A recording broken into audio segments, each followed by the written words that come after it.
So, first of all, it has been a minute since my last video. I've rearranged my room since then. My desk is over here now. It used to be where you are. Anything else changed since then? Visually? I don't think so. So now I think we're good. I think everything's cleared up. Yeah? Okay.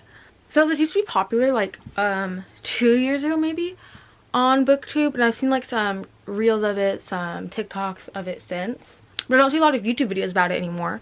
So I wanted to make, if you like this movie, read this book, because I used to love watching those, and I do think of it sometimes, like as I'm reading a book, I'll be like, oh my god, this reminds me of this movie, or like this is so these characters, you know. See, I wrote down a bunch of ideas, and I was debating if I wanted to do like if you like this rom-com, read this book. If you like this like a different type of movie, but I decided I'm just gonna do, if you like this movie, read this book, rom-com edition. So then later, if I want to add on to it, if you like this movie, read this book, horror edition.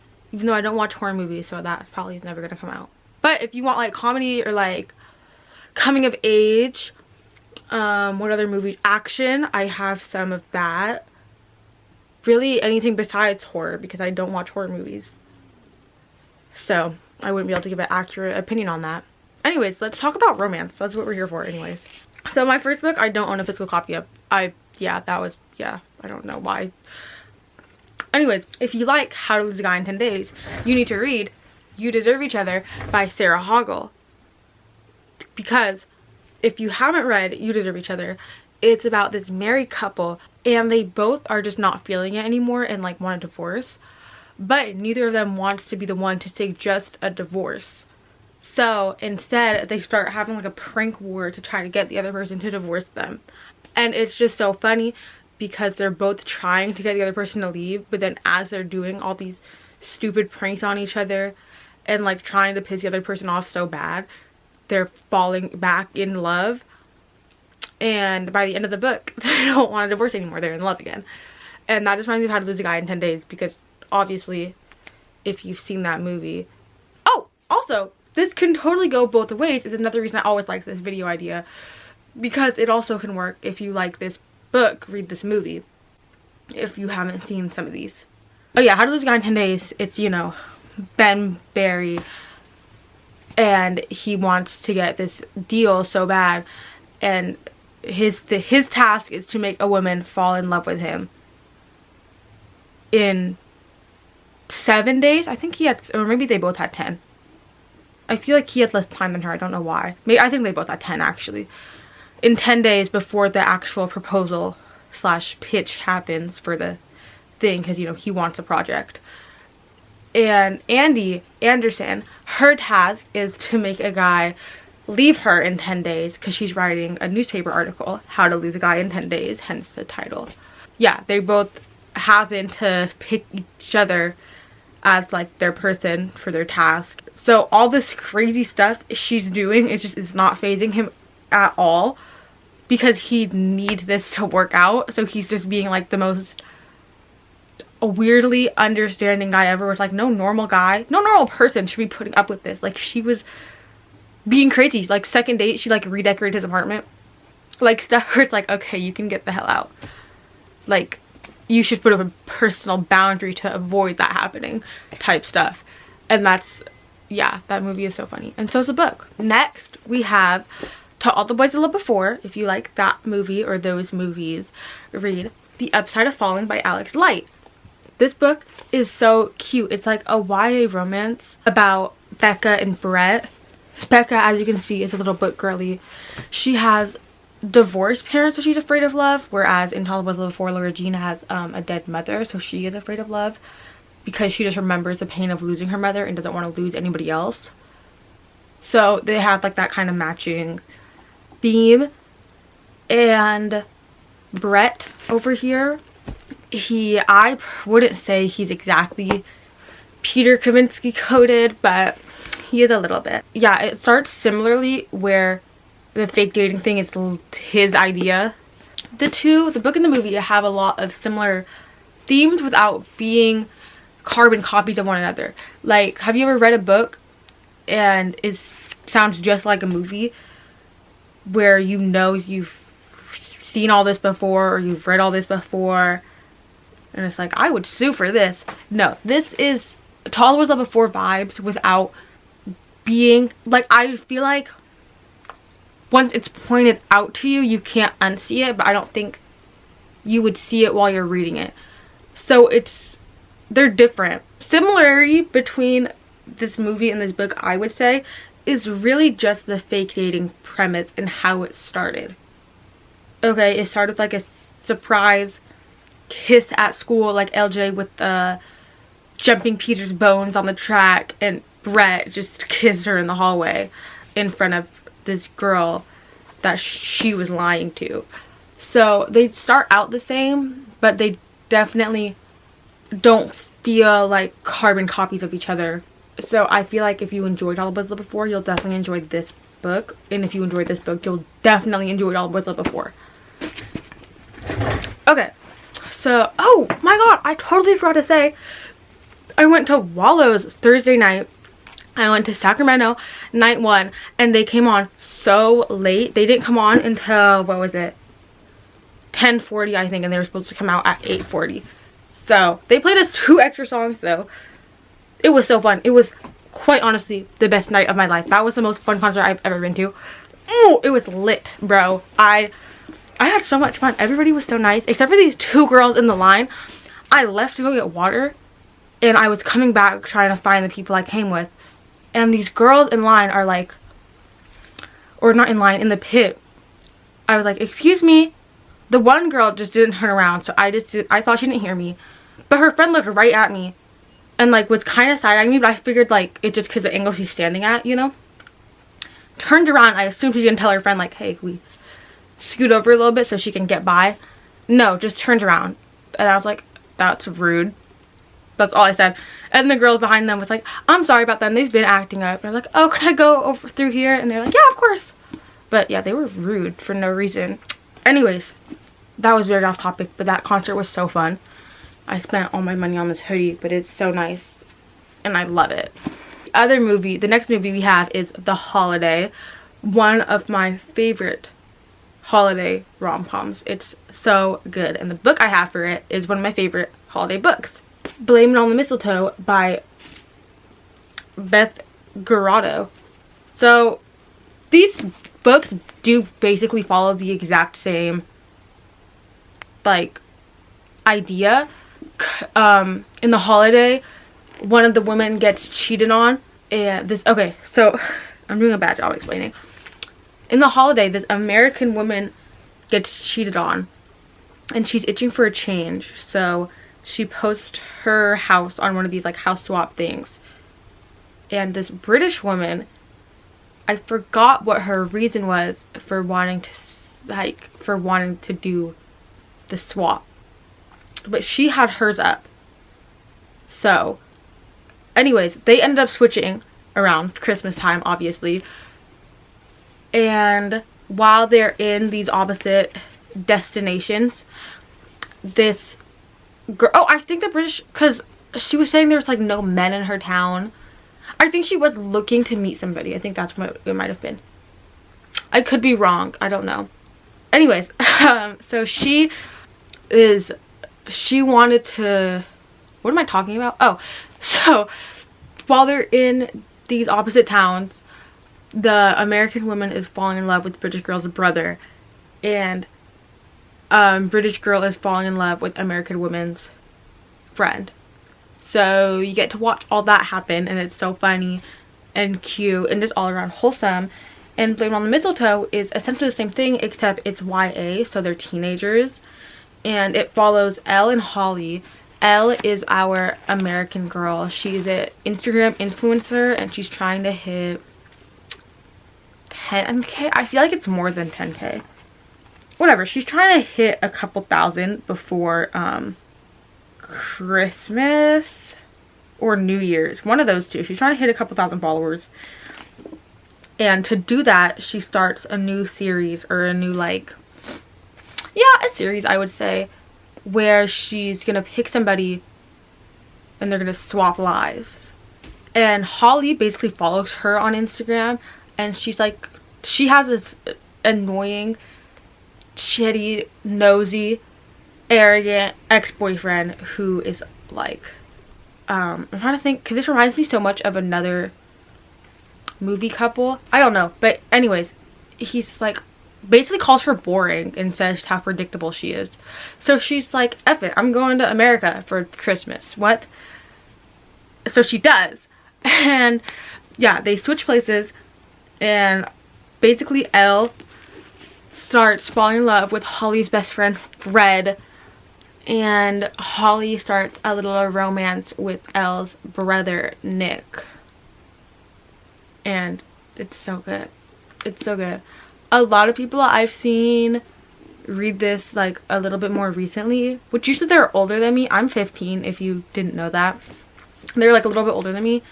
They don't really like it because it is immature. It is immature. I feel like it's in a good way, especially if it's a Christmas romance. But it's so the holiday, but YA. It's literally, quite literally the same thing. But it's a YA, so it has like that little more of kind of family emotional aspect to it. Whereas adult romances don't typically have as much. They either have even more heavy emotional stuff or like none at all. But YA, I feel like there's always a good balance between the two, which is something I love about the genre. But it's quite literally the holiday. So if you like the holiday, you will definitely like this book. And if you like this book, you will definitely like the holiday. Like 100%. So this next one is probably the least creative comparison I have in this entire video. And that would be, if you liked You've Got Mail, you'll like To Sir with Love by Laurel Lane. Laurel Lane or Lauren Lane? Lauren Lane. And if you've watched, okay, if you've read this book and watched the movie, then you know why it's like an uncreative comparison. Because, like, you know how I said with The Upside of Falling, how it has the same vibe, but it's not the same? This is the same. This is the same.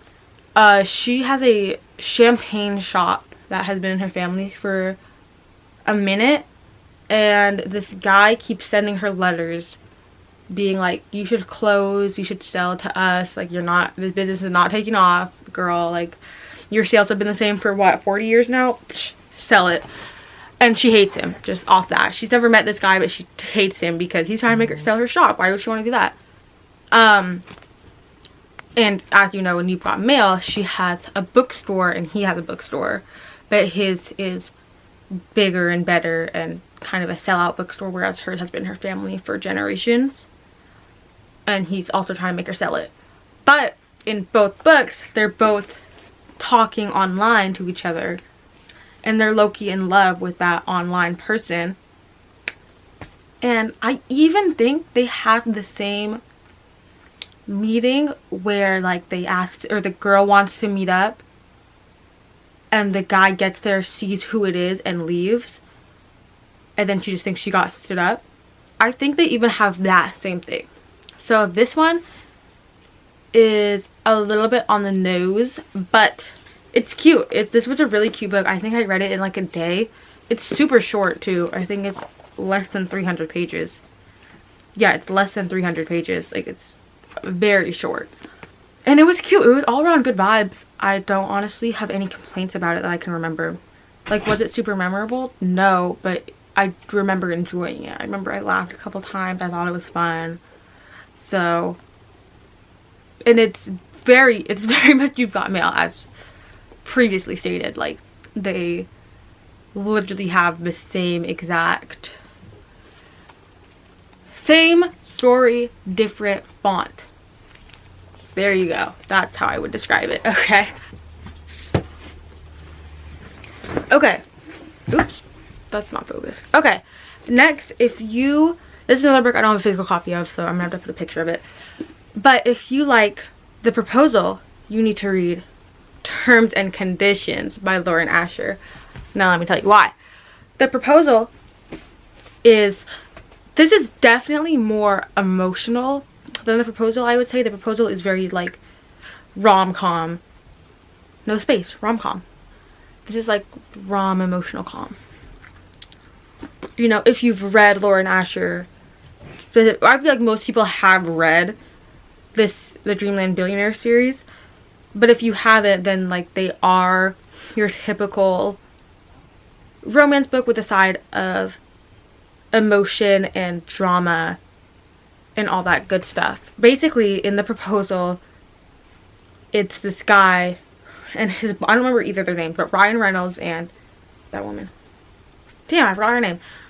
Ryan Reynolds and our female main character, who is his boss, and she tells him he needs to marry her so that way she can get her visa extended, because she either needs to be like working or married, and they were gonna transfer her, I think, back to her home country, but she didn't want to leave.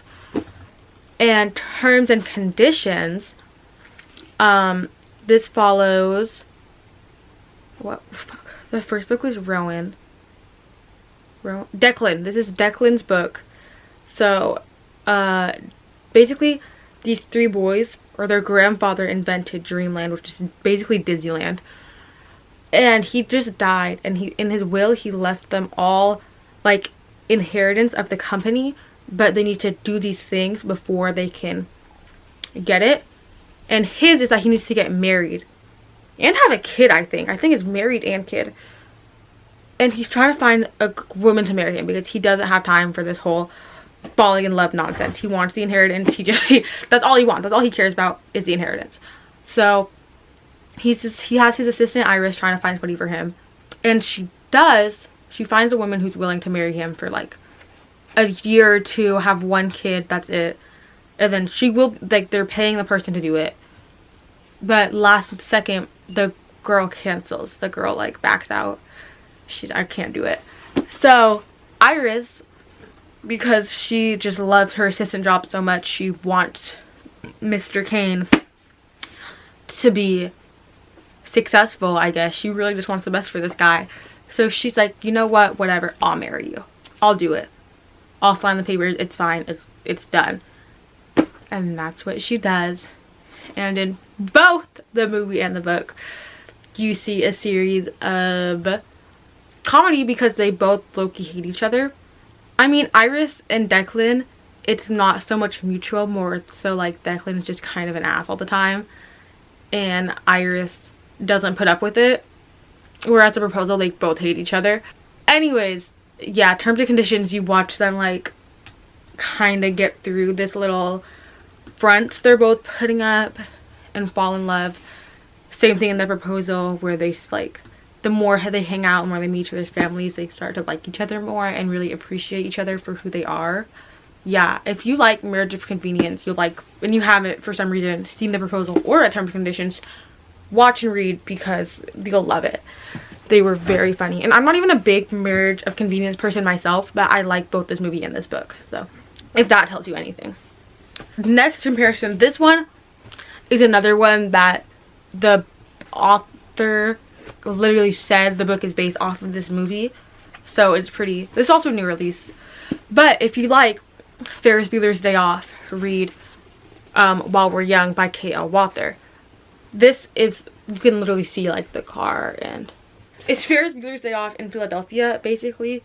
I feel like I don't need to do an in-depth explanation on Ferris Bueller's Day Off. I feel like if you haven't seen that movie, you're doing something wrong. Anyways, so the difference between the two is that in the book, Grace, Ethan, Everett used to be best friends, and Ethan Everett dated for a little while, and then when he dumped her, like they just stopped talking because Grace didn't want to be a middleman, kind of like, she still talks to both of them, but Issa was her friend first and for longer, and she was the one that got dumped. So she's overall, like, if she had to pick a side, she would pick Issa, even though it like hurts to do so. And now it's their senior year, and Grace wants she wants to get the gang back together. James, Grace's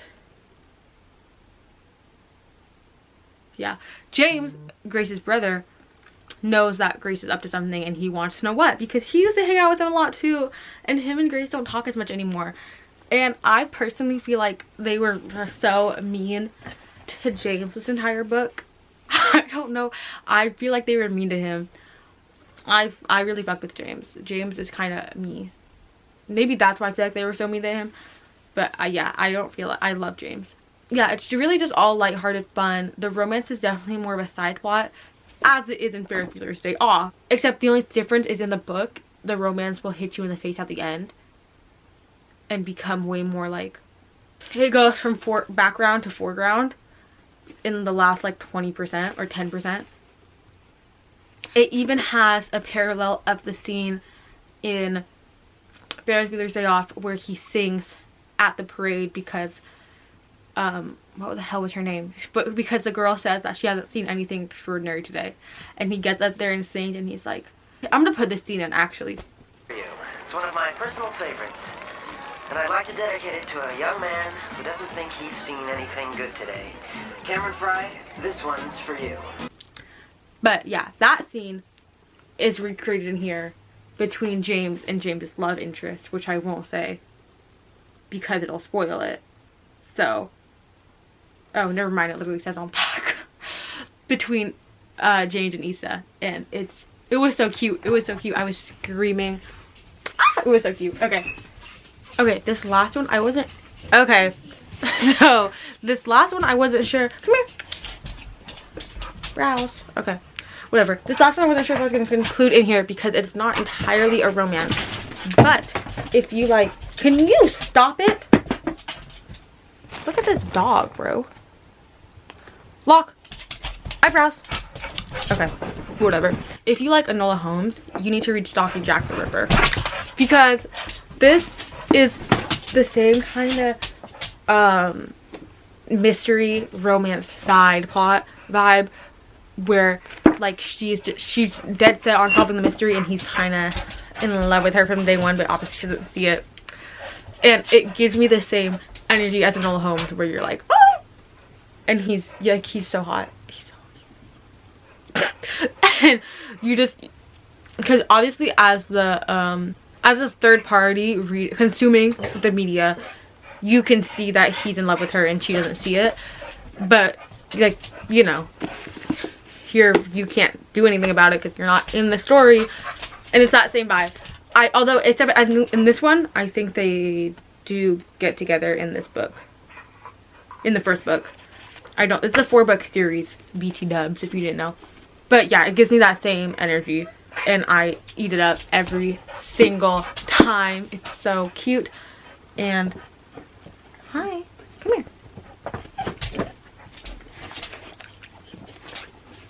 Hi. Yeah, it's the same kind of mystery, independent woman, ex boy who's obsessed with her, boy who's down bad in love with her, and I love it. I eat that shit up. So yeah, if you like that vibe, you'll definitely like that book. Anyways, that is it. Those are all the books I have for you today. If you enjoyed this even a little bit, let me know and I will make a part 2, even if just one person. All it takes is one. All it takes is one. I think part 2 though, I'm gonna do, if you like the series, read this book, because I have a lot of books that give me series vibes. I think that could be fun. If there's anything else you want to see specifically, let me know. Other than that, I will see you either next video, or if you want to see me before then, you can go follow my Instagram or my Pinterest or my Spotify. I don't know. Every other place where you can see me is always in the description. So you can go check that out if you're interested. If not, I'll see you when I see you. Goodbye. Stay safe. Stay lovely. Stay beautiful. Bye.